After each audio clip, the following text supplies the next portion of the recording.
Okay, so you have 6 minutes.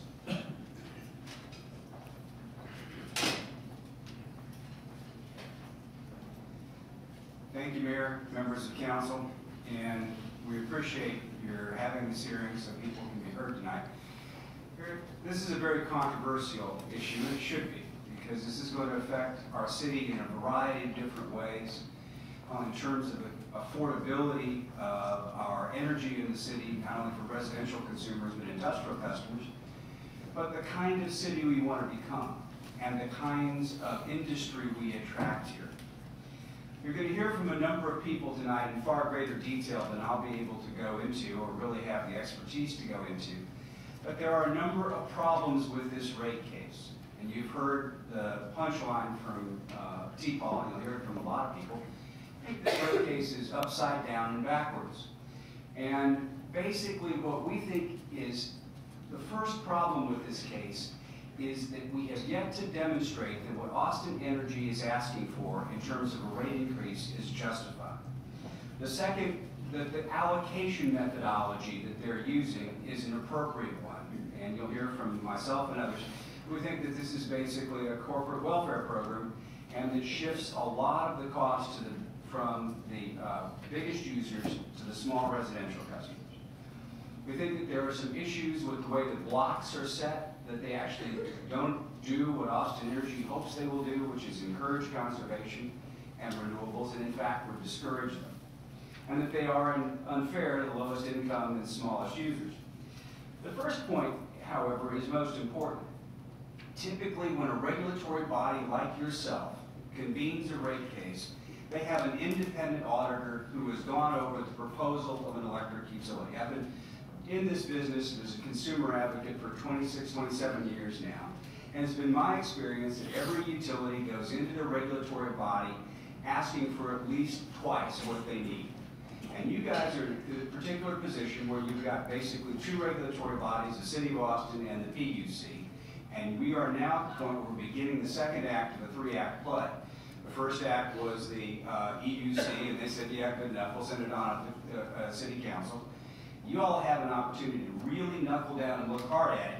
And then the third act, the PUC will come in and judge the quality of the job you have done in terms of assessing whether or not this rate increase is really justified. And what we think is they're asking for significantly more money than they need. They're not including the revenue that they generate from off-system sales. There's the Economic Development Fund of about $10 million. They're overstating their reserves, and there's a funny little thing called debt service times ratio that we think is could be adjusted to save between 30 and maybe as much as $50 million if we meet industry standards. They're in addition using, and so one of the things we're suggesting to you is that you ask the city auditor to hire an independent outside contractor to start up the books and come back and figure out whether or not the cost increases are in fact justified. If you don't do that, you can bet that outside parties will at the PUC and that they will find costs far in excess of what's really needed here. The second is that there is significant debate about the cost of service model. And this is a very complex issue, but basically boils down to who pays for various components of the system. Who pays for the big transformers and the distribution centers that the large industrial customers use? They're many more times as expensive as the average residential consumer. How do we allocate costs between the people who use power at peak versus those who use it 24 hours a day? And this is a debate that is critically important, and depending on whose numbers you use and what time the study is done, it can be as much as 20% difference in the cost paid by the largest, between the largest industrial consumers and the residential consumers. And if you look at the data in the rate package provided by Austin Energy, what you see is a significant decline in the cost paid by the largest industrial users and an increase in the cost paid by the residential consumers using the cost of service model that they're using. The third issue is when you look at the rate costs, going to these big block base rates, the cost of service rates, ranging from $6 up to $22, makes the cost of getting services in Austin significantly more expensive. A little chart down here, we looked at how much the monthly costs are for your water bill, for your gas bill, and for Austin Energy. And just by turning on those services, right now you're paying about $630 a year. If you increase the rates the way Austin Energy, it's almost $800 a year just for being attached to one of the lines.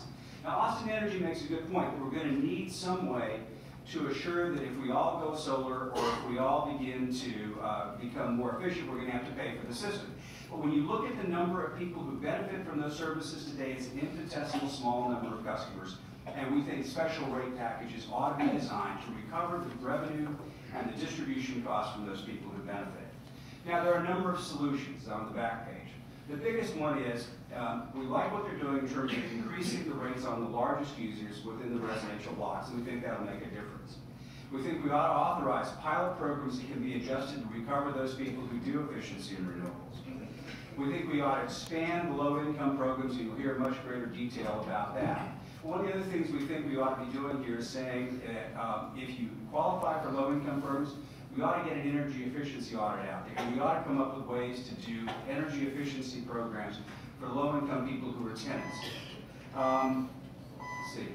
And the last thing I would like to suggest is that you begin to look at increasing the solar programs. As you heard yesterday, San Antonio announced that they're doing 400 megawatts of solar, and we don't want to lose our reputation as being the greenest city in the United States to San Antonio. Thank you all very much.